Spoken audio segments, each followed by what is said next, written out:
Di sebuah kota kecil di Jawa Barat, seorang gadis bernama Rina menghabiskan setiap malamnya di depan layar ponsel, menatap wajah-wajah idol Korea yang sempurna. Baginya, kecantikan mereka bukan sekadar kekaguman, tapi obsesi yang perlahan menggerogoti rasa percaya dirinya. Setiap pagi, Rina berdiri di depan cermin dan membandingkan wajahnya dengan foto idolanya. Kulitnya yang sawo matang terasa tidak cukup, bibirnya yang penuh terasa tidak sempurna, dan rambutnya yang hitam legam terasa biasa saja. Padahal, tidak ada yang salah dengan wajah itu. Di kantor, Rina lebih banyak membuka konten kecantikan Korea dibanding pekerjaannya. Setiap video tutorial, setiap review produk, setiap transformasi wajah yang ia tonton semakin memperdalam keyakinannya bahwa ia harus berubah, harus lebih cantik, harus sempurna seperti idolanya. Mega, sahabatnya sejak SMA, selalu mendengarkan keluhan Rina tentang penampilannya. Setiap kali mereka bertemu di kafe, Rina selalu menunjukkan foto-foto idol Korea dan bertanya mengapa kulitnya tidak bisa semulus itu. Mega hanya menggeleng pelan, tahu bahwa kecantikan yang Rina kejar hanyalah hasil filter dan editing. Suatu malam, sebuah iklan muncul di layar ponsel Rina. Sebuah produk skincare bernama Glow Up Korea menjanjikan kulit putih bersinar hanya dalam 7 hari. Testimoni-testimoni berjejer di bawahnya, foto before after yang terlihat sangat meyakinkan. Mata Rina langsung berbinar penuh harapan. Bu Darmi, ibunya, menyadari perubahan pada Rina. Anaknya yang dulu ceria kini lebih banyak menutup diri di kamar. Setiap malam Rina melewati dapur tanpa menyapa, matanya tertuju pada ponsel, pikirannya hanya pada satu hal, menjadi cantik seperti idolanya. Rina menghabiskan berjam-jam membaca review Glow Up Korea di internet. Semua ulasan memberikan bintang 5, semua testimoni menunjukkan perubahan dramatis. Yang tidak Rina tahu, semua ulasan itu dibeli, semua foto itu diedit, dan semua keajaiban itu adalah kebohongan yang dikemas sangat rapi. Keyakinan Rina semakin kuat ketika ia melihat Siska, seorang beauty influencer dengan ratusan ribu pengikut, mempromosikan Glow Up Korea secara langsung. Wajah Siska terlihat sempurna di kamera, kulitnya bersinar, dan kata-katanya sangat meyakinkan. Rina tidak tahu bahwa di balik layar, Siska memakai produk yang sama sekali berbeda. Malam itu, Rina membuka laci dan menghitung uang tabungannya. Produk Glow Up Korea tidak murah, hampir setengah gajinya untuk satu set lengkap. Tapi bagi Rina, tidak ada harga yang terlalu mahal untuk kecantikan yang selama ini ia impikan. Dengan tangan yang sedikit gemetar karena antusias, Rina menekan tombol beli di layar ponselnya. Sebuah notifikasi muncul, pesanan berhasil.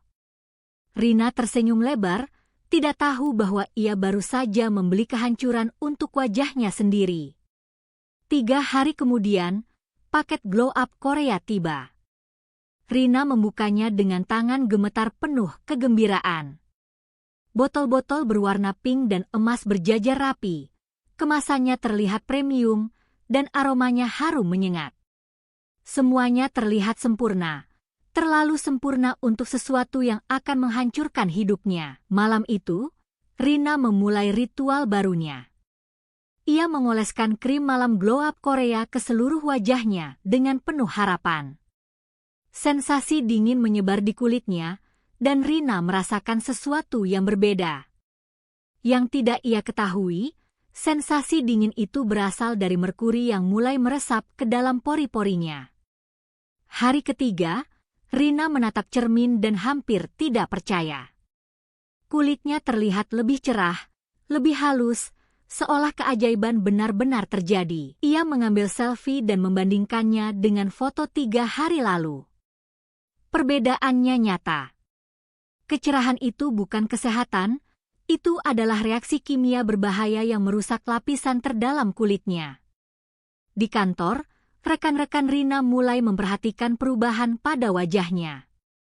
Pujian berdatangan dari segala arah, dan Rina menikmati setiap kata manis yang ia dengar. Ia merasa akhirnya menjadi versi dirinya yang selalu ia impikan, bahkan mulai merekomendasikan glow up Korea kepada teman-temannya. Tapi Mega tidak ikut terpesona. Saat Rina menunjukkan produk itu kepadanya, Mega langsung membaca label komposisinya. Beberapa nama bahan kimia yang tertulis di sana membuat alisnya berkerut. Mega bukan ahli, tapi instingnya berkata ada yang tidak benar dengan produk ini. Mega mencoba memperingatkan Rina, mengatakan bahwa perubahan secepat itu tidak mungkin alami dan bahan-bahan dalam produk itu perlu diperiksa. Tapi Rina sudah terlalu terbuai oleh hasilnya. Bagi Rina, Mega hanya berlebihan, dan peringatan itu hanya gangguan yang tidak ingin ia dengar. Rina memesan set kedua Glow Up Korea, kali ini dengan tambahan serum dan masker wajah. Tabungannya semakin menipis, tapi ia tidak peduli. Kecantikan telah menjadi candu, dan Glow Up Korea adalah obatnya. Semakin banyak ia pakai, semakin cepat hasilnya, begitu pikirnya. Budarmi diam-diam masuk ke kamar Rina saat anaknya bekerja. Ia menemukan deretan botol skincare yang tidak ia kenal. Saat membuka tutupnya dan mencium aromanya, sesuatu terasa tidak wajar. Aroma kimiawi yang terlalu kuat, kemasan tanpa nomor izin resmi. Hati seorang ibu mulai gelisah. Hari ke-7, tepat seperti janji iklan, kulit Rina terlihat paling cerah yang pernah ia rasakan. Ia tersenyum puas di depan cermin, tidak menyadari bahwa di sudut dagunya, sedikit kemerahan mulai muncul. Kecil, hampir tidak terlihat, tapi itu adalah tanda pertama dari bencana yang akan datang. Rina mengunggah foto wajahnya yang bersinar ke media sosial dengan caption penuh pujian untuk Glow Up Korea. Ratusan like bermunculan, komentar kagum memenuhi kolom komentar. Rina merasa berada di puncak dunia, tidak tahu bahwa puncak itu adalah tebing yang sebentar lagi akan runtuh. 3 hari setelah euforia itu, Rina mulai merasakan gatal yang tidak biasa di wajahnya. Awalnya ringan, seperti sensasi yang bisa diabaikan. Ia mengoleskan lebih banyak krim Glow Up Korea, berharap rasa gatal itu hilang. Tapi gatal itu tidak pergi, justru semakin dalam. Bintik-bintik merah kecil mulai bermunculan di kedua pipinya. Rina panik, tapi ia memilih percaya bahwa ini hanyalah proses purging, sebuah istilah yang sering ia baca di forum kecantikan.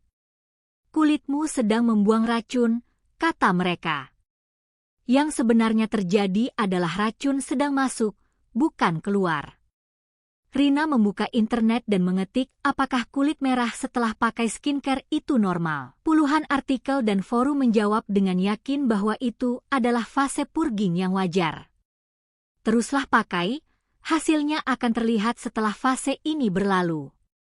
Jawaban itu memberi Rina ketenangan palsu untuk terus merusak wajahnya sendiri. Saat makan siang bersama, Mega langsung menyadari kemerahan di wajah Rina yang semakin meluas. Mega memegang tangan sahabatnya dan memohon agar Rina berhenti menggunakan produk itu. Tapi Rina menarik tangannya dan berkata bahwa ini hanya sementara, hasilnya akan segera terlihat indah. 2 minggu berlalu, dan wajah Rina bukan semakin cantik, tapi semakin meradang. Ruam merah menyebar dari pipi ke dahi, kulit yang tadinya cerah kini mengelupas dan perih. Rina mulai memakai masker kemana-mana, menyembunyikan wajahnya dari dunia yang baru saja memujinya. Malam itu, di kamarnya yang sunyi, Rina menatap cermin dan tidak mengenali wajahnya sendiri. Kulit yang ia impikan mulu sempurna kini dipenuhi ruam, kemerahan, dan bercak gelap yang tidak pernah ada sebelumnya. Air matanya jatuh membasahi pipi yang perih, dan untuk pertama kalinya, Rina merasa sangat takut. Rina akhirnya berhenti memakai Glow Up Korea. Tapi keputusan itu justru membuat segalanya lebih buruk. Kulitnya yang sudah ketergantungan pada bahan kimia berbahaya mengalami reaksi penarikan yang menyakitkan. Wajahnya membengkak, mengelupas, dan terasa seperti terbakar. Berhenti ternyata sama sakitnya dengan melanjutkan. Bu Darmi terbangun tengah malam mendengar isak tangis dari kamar Rina. Ia membuka pintu perlahan dan menemukan anaknya meringkuk di lantai, menutupi wajahnya dengan kedua tangan. Hati seorang ibu hancur melihat putrinya yang selalu tersenyum kini terkapar oleh luka yang seharusnya bisa dicegah. Bu Darmi tidak bertanya apa yang terjadi. Ia hanya duduk di lantai, memeluk Rina erat-erat, dan membiarkan anaknya menangis sepuasnya. Di pelukan ibunya yang hangat, Rina merasakan sesuatu yang tidak pernah bisa diberikan oleh skincare manapun, penerimaan tanpa syarat. Keesokan harinya, Mega datang ke rumah Rina membawa informasi tentang dokter kulit terbaik di kota mereka.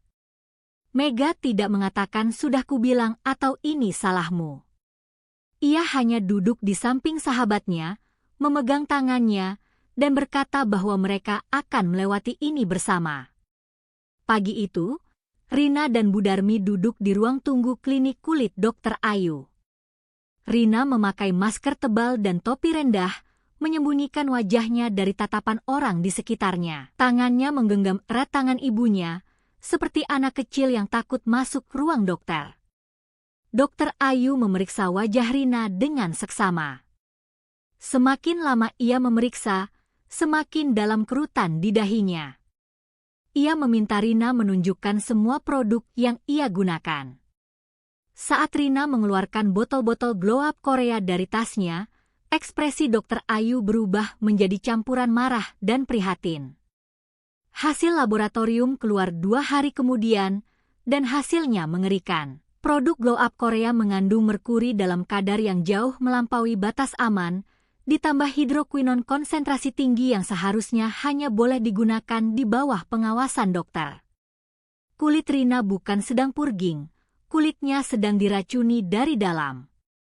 Dokter Ayu menjelaskan bahwa kerusakan pada kulit Rina sudah masuk ke lapisan dermis. Pemulihan akan memakan waktu berbulan-bulan, mungkin bertahun-tahun, dan beberapa bekas luka mungkin tidak akan pernah hilang sepenuhnya.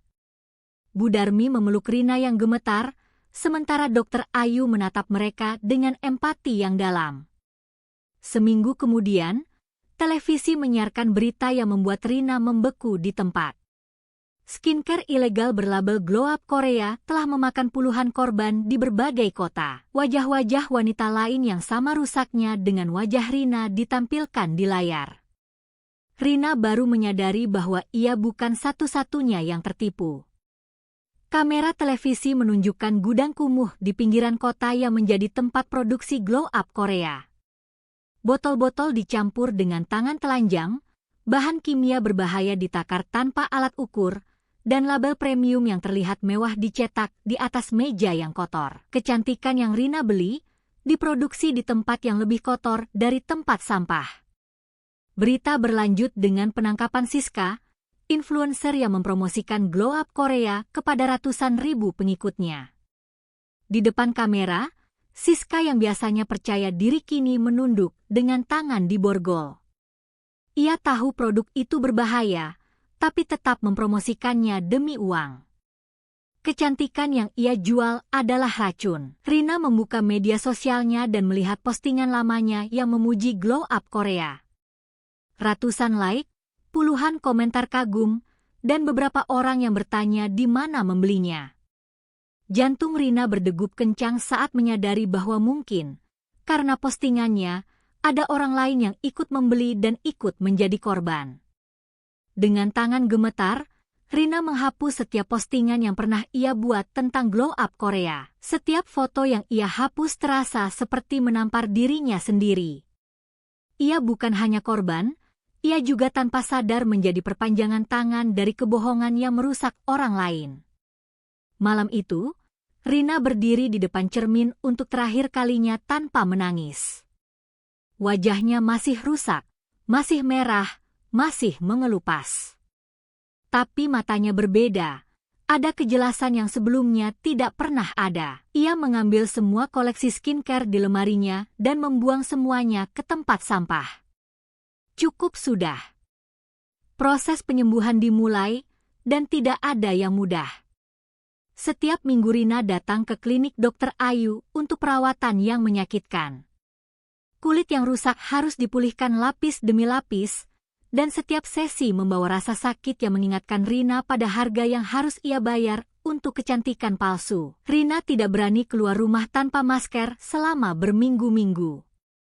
Ia berhenti membuka media sosial, berhenti menonton konten kecantikan, dan berhenti menatap cermin terlalu lama. Dunia yang dulu ia kejar kini menjadi sumber rasa malu yang tak tertahankan. Bu Darmi menemani Rina setiap hari tanpa pernah mengeluh. Ia memasakkan makanan bergizi, membuatkan jamu kunyit dari resep neneknya, dan duduk di samping Rina saat anaknya tidak bisa tidur karena kulit wajahnya terasa terbakar. Cinta seorang ibu tidak membutuhkan kulit sempurna untuk bersinar. Mega datang setiap sore sepulang kerja, membawakan buku, cemilan, dan cerita-cerita konyol dari kantor untuk membuat Rina tertawa. Perlahan, tawa Rina yang hilang mulai kembali, awalnya kecil dan ragu, tapi lama-lama semakin nyata. Persahabatan sejati tidak mundur saat wajah berubah. Di sebuah sesi perawatan, Dokter Ayu menunjukkan foto perbandingan kulit Rina dari minggu pertama hingga bulan kedua. Perlahan tapi pasti, kulit Rina mulai membaik. Kemerahan berkurang, pengelupasan berhenti, dan kulit baru mulai tumbuh. Jalannya masih panjang, tapi arahnya sudah benar. Suatu pagi, Rina menatap cermin dan untuk pertama kalinya dalam berbulan-bulan, ia tidak menangis. Kulitnya belum sempurna, bekas luka masih terlihat, tapi ia melihat sesuatu yang dulu tidak pernah ia lihat, wajah seorang wanita yang sedang belajar menerima dirinya sendiri. Di klinik, Rina bertemu dengan Nisa, seorang gadis muda yang juga menjadi korban glow up Korea. Wajah Nisa lebih parah dari Rina, dan matanya penuh ketakutan yang sangat Rina kenali. Tanpa diminta, Rina duduk di sampingnya dan menceritakan perjalanannya sendiri, dari obsesi hingga penyesalan, dari kehancuran hingga pemulihan. Bu Darmi melihat dari jauh saat Rina berbicara dengan Nisa. Air matanya jatuh bukan karena sedih, tapi karena bangga. Anaknya yang dulu hancur karena mengejar kecantikan palsu, kini menjadi tempat berlindung bagi orang lain yang mengalami hal serupa. Itulah kecantikan yang sesungguhnya. Rina mulai menulis pengalamannya di blog sederhana. Setiap kata yang ia ketik adalah bagian dari lukanya yang berubah menjadi pelajaran. Ia menulis tentang bahaya skincare ilegal, tentang merkuri yang tersembunyi di balik kemasan cantik, dan tentang harga yang harus ia bayar untuk mengejar standar kecantikan yang tidak pernah nyata. Tulisan Rina dibaca oleh ribuan orang. Komentar-komentar berdatangan, dari wanita yang nyaris membeli produk serupa, dari ibu yang khawatir dengan anak gadisnya, dari remaja yang baru pertama kali mendengar tentang bahaya merkuri dalam kosmetik. Luka Rina berubah menjadi perisai bagi orang lain. Dokter Ayu mengundang Rina untuk berbicara di seminar kesehatan kulit di rumah sakit. Rina ragu, ia masih malu dengan bekas luka di wajahnya. Tapi Mega dan Bu Darmi mendorongnya, mengatakan bahwa bekas luka itu bukan aib, melainkan bukti keberanian untuk berubah dan berbagi. Rina berdiri di podium dengan wajah tanpa makeup tebal, bekas luka masih terlihat samar di pipinya. Ia menceritakan kisahnya di hadapan ratusan orang, dari obsesinya pada kecantikan Korea, dari skincare berbahaya yang menghancurkan wajahnya, hingga perjalanan panjang untuk menerima dirinya sendiri. Seluruh ruangan hening, lalu tepuk tangan memenuhi aula. Setelah seminar, puluhan wanita menghampiri Rina. Beberapa menangis, beberapa berterima kasih, dan beberapa menunjukkan wajah mereka yang juga rusak karena produk ilegal. Rina memeluk mereka satu persatu, dan di setiap pelukan, ia merasakan bahwa lukanya tidak sia-sia. 6 bulan setelah bencana itu, kulit Rina sudah jauh membaik. Bekas luka memudar, meski tidak hilang sepenuhnya. Tapi Rina tidak lagi menutupinya. Ia belajar bahwa bekas luka adalah bagian dari ceritanya, dan setiap cerita layak diceritakan apa adanya. Rina kembali ke kantor tanpa masker untuk pertama kalinya. Rekan-rekannya menyambutnya dengan hangat, bukan karena wajahnya yang kembali cerah, tapi karena keberanian yang terpancar dari matanya. Kecantikan yang dulu ia cari di dalam botol, ternyata selalu ada di dalam dirinya. Suatu sore, Rina dan Mega duduk di kafe yang sama tempat Rina dulu selalu mengeluhkan wajahnya. Kali ini Rina tidak membuka ponsel untuk melihat foto idol Korea. Ia hanya menikmati kopinya, tertawa dengan sahabatnya, dan membiarkan sore itu berlalu tanpa perlu membuktikan apapun kepada siapapun. Malam itu, Rina duduk di teras rumah bersama Bu Darmi. Angin malam berhembus lembut, dan bintang-bintang berkelip di langit kota kecil mereka. Rina menatap ibunya yang sedang mengupas buah, dan menyadari bahwa wajah ibunya yang penuh garis usia adalah wajah tercantik yang pernah ia lihat. Kecantikan sejati tidak datang dari botol. Ia tumbuh dari kebaikan hati, dari keberanian menerima diri sendiri, dan dari cinta yang tidak pernah meminta syarat. Dan Rina akhirnya memahami bahwa cantik sesaat memang menggoda, tapi luka yang ditinggalkannya bisa bertahan selamanya.